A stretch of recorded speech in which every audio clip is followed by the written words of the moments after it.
अस्सलाम वालेकुम, I am Naseem. अभी तक तो हमने देखा कि पीएन जंक्शन बनता कैसे है, उसके बाद हमने देखा कि डायोड कैसे बनता है। तो लास्ट जो हमने वीडियो देखी थी उसमें हमने ये देखा था कि डायोड किस तरह से बनता है, तैयार होता है।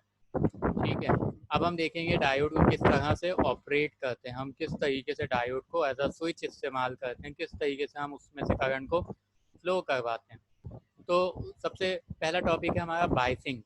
बाइसिंग का मतलब क्या होता है? To apply the battery, to apply the DC voltage. तो बाइसिंग का मतलब क्या है? बैटरी लगाना। जब आप डायोड के दोनों टर्मिनल से बैटरी के दोनों टर्मिनल कनेक्ट करते हैं तो आपने डायोड को बाइस किया है। तो पहला पॉइंट क्या है? Biasing mean to apply the DC voltage for operation. Second point क्या है? For proper working in the circuit power must be applied to the diode, this is called biasing of the diode. Third point क्या है? There are two types of biasing. अच्छा, हम देखेंगे कि दो तरह की बाइसिंग होती है, एक होती है रिवर्स बाइसिंग और दूसरी होती है फॉरवर्ड बाइसिंग। नेक्स्ट स्लाइड में आप देखेंगे जैसे कि ये रिवर्स बाइसिंग है। रिवर्स बाइसिंग को हम तस्वीर से समझते हैं। रिवर्स बाइसिंग का मतलब ये होता है बैटरी को उल्टा लगाना, यानी कि एन रीजन से आप कनेक्ट करेंगे पॉजिटिव टर्मिनल ऑफ बैटरी और पी रीजन से आप कनेक्ट करेंगे नेगेटिव टर्मिनल ऑफ बैटरी। तो इसको कहेंगे रिवर्स बाइसिंग। रिवर्स बाइसिंग में आप देखेंगे डेप्लेशन रीजन की जो चौड़ाई है वो आपको ज़्यादा होती हुई नज़र आएगी। ये बीच में आपको जंक्शन नज़र आ रहा है, डेप्लेशन रीजन जो है ना वो बढ़ गया है। ठीक है, इसकी विड्थ जो है वो बढ़ गई है। पहला पॉइंट हम देखते हैं, when P type end of P N junction is connected to the negative terminal and N type end with the positive terminal of DC supply, then this is called reverse biasing। अच्छा, ये आपको समझ में आ गया होगा। Second point क्या है? Height of the potential barrier increases to the maximum and flow of electric charge across the junction will become very little leakage current. अब होता क्या है इसके अंदर? एक रिवर्स बायस जब आप अप्लाई करते हैं तो उसके अंदर करंट का फ्लो नहीं होता एन रीजन से पी रीजन की तरफ, यानी कि डायोड कंडक्ट नहीं करता रिवर्स बायस में। लेकिन इसमें एक लफ्ज इस्तेमाल किया गया है, लीकेज करंट। अगर आप मल्टीमीटर से मेजर करेंगे सीरीज में लगा के करंट, डीसी करंट, तो आपको माइक्रो एम्पियर में करंट मिलेगा। यानी कि ये एक इतना कम करंट है, इसको हम जीरो ही तस्वुर करते हैं। आइडियली तो हम कहते हैं कि जीरो करंट फ्लो करता है, लेकिन प्रैक्टिकली लीकेज करंट हमें मिलता है। और उसकी वजह क्या है? Minority carrier.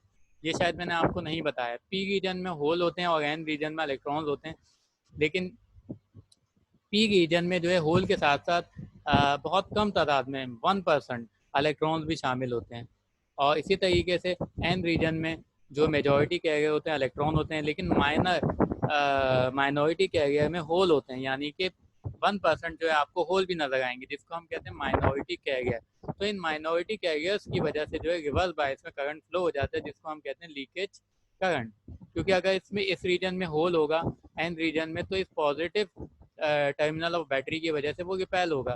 बिल्कुल इसी तरीके से यहाँ से इलेक्ट्रॉन रिपेल होगा पी रीजन में, अगर माइनॉरिटी कैरियर इलेक्ट्रॉन मौजूद हैं बहुत कम तादाद में, तो इनकी वजह से लीकेज करंट पैदा होता है। ठीक है, तो ये बात हमें समझ में आ गई कि रिवर्स बायसिंग में डेप्लेशन रीजन चौड़ा होता है और इसमें करंट फ्लो नहीं होता। Forward biasing. फॉरवर्ड बायसिंग में आप तस्वीर में देख रहे हैं कि हमने नेगेटिव टर्मिनल जो है एन रीजन से कनेक्ट किया है और पॉजिटिव टर्मिनल जो है वो पी रीजन से कनेक्ट किया है। और डेप्लेशन रीजन देखें, डेप्लेशन लेयर जो है बहुत पतली हो गई। प्रैक्टिकली ये बिल्कुल ख़त्म हो जाती है, आइडियली ये बिल्कुल ख़त्म हो जाती है, sorry.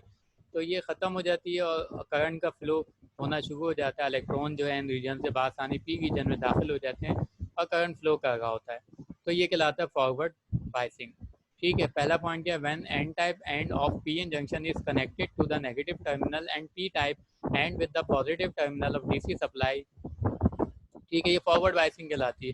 The height of the potential barrier reduces and provides easy flow of electric charge, that is pn junction conducts electricity। ठीक है, जब आप पोटेंशियल बैरियर अप्लाई करेंगे, मिसाल के तौर पर 0.7 वोल्ट अगर सिलिकॉन का है, 0.3 वोल्ट अगर जर्मेनियम का है, तो ऐसी सूरत में करंट फ्लो करेगा, इलेक्ट्रिक चार्जेस क्या है वो फ्लो करेंगे। ठीक है, तो ये फॉरवर्ड बायसिंग कहलाता है। देखो इसमें नज़र आ रहा है ये आपका कहलाएगा ऊपर वाली डायग्राम जो है फॉरवर्ड बायसिंग और नीचे वाली जो है रिवर्स बायसिंग। नेगेटिव टर्मिनल क्या कर रही है, इलेक्ट्रॉन्स को रिपेल करके धक्का देगी, जो कि दाखिल हो गए फिर पी रीजन में, और पी रीजन से होते हुए वो करंट सर्किट को कंप्लीट कर रहे हैं, यानी कि पॉजिटिव टर्मिनल की तरफ जा रहे हैं। बिल्कुल इसी तरीके से रिवर्स बायसिंग में आपने देखा कि डेप्लेशन रीजन जो है वो चौड़ी हो गई है, उसकी विड्थ जो है वो बढ़ गई है। और ऐसा क्यों हो रहा है, जब आप एन रीजन के साथ पॉजिटिव टर्मिनल ऑफ बैटरी लगाएंगे तो इलेक्ट्रॉन जो है वो पॉजिटिव टर्मिनल की तरफ अट्रैक्ट हो गए।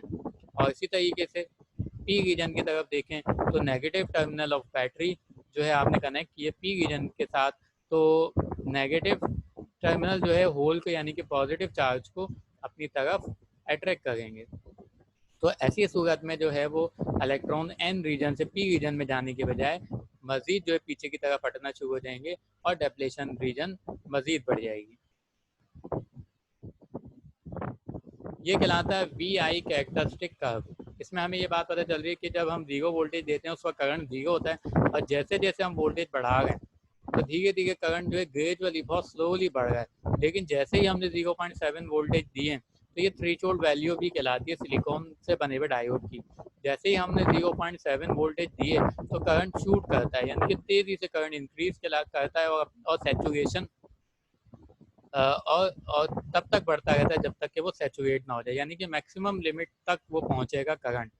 ठीक है, जैसे कि अगर डायोड बना हुआ है 1 एम्पियर का, मैक्सिमम अपने अंदर से वो 1 एम्पियर ही फ्लो करेगा, उससे ज़्यादा वो नहीं करेगा। और ज़्यादा अगर करंट फ्लो किया भी तो वो ख़राब हो जाएगा। ठीक है, ये एक डायोड की मिसाल दे रहा हूँ। डायोड 1 एम्पियर का भी हो सकता है, इससे ज़्यादा एम्पियर का भी हो सकता है, ये इसकी रेटिंग होती है। बिल्कुल इसी तरीके से आप रिवर्स बायस में देखें तो रिवर्स बायस में करंट फ्लो हो ही नहीं रहा। ठीक है, जैसे जैसे हम वोल्टेज जो है वो बढ़ा रहे हैं, यानी कि नेगेटिव वोल्टेज हम बढ़ा रहे हैं, एक्स एक्सिस में अगर हम देखें तो हम नेगेटिव रीजन में जा रहे हैं। ठीक है, हॉरिजॉन्टल अगर आप एक्सिस पे देखें तो जैसे जैसे मैं वैल्यू बढ़ा रहा हूँ वी आर की, यानी कि रिवर्स वोल्टेज की, तो करंट नहीं बढ़ रहा। लेकिन एक वक्त आएगा कि जब वोल्टेज हो जाएंगे वी बी आर, यानी कि ब्रेक डाउन वोल्टेज, जो कि बहुत ज़्यादा होते हैं। जैसे कि अगर आपने रिवर्स वोल्टेज 50 वोल्ट अप्लाई कर दिया डायोड पे तो ऑब्वियसली डायोड ख़राब हो जाएगा। हर डायोड की डिफरेंट लिमिट होती है कि वो मैक्सिमम कितना रिवर्स वोल्टेज जो है वो उस पर अप्लाई कर सकते हैं, कितने वोल्टेज पर वो ख़राब हो जाएगा। तो उसके बाद क्या होगा, ब्रेक डाउन रीजन होने के बाद डायोड या तो ओपन हो जाता है या तो शॉर्ट सर्किट हो जाता है। तो ये बड़ी ख़तरनाक सिचुएशन होती है। बाज़ औक़ात इससे पीसीबी को नुकसान पहुंचता है, जिस सर्किट में ये लगा हुआ होता है उसको नुकसान पहुंचता है। और बाज़ औक़ात ये होता है कि वो प्रोटेक्ट कर रहा होता है, ओपन सर्किट हो जाता है और करंट का फ्लो ख़त्म हो जाता है। ठीक है, तो मोस्टली जो मेरा एक्सपीरियंस है वो यही है कि डायोड जो है वो प्रोटेक्ट कर रहा होता है, एज अ स्विच काम कर रहा हो, तो साथ में अगर ये ख़राब हो जाए तो सर्किट को ओपन कर देता है और सर्किट को बचा भी लेता है।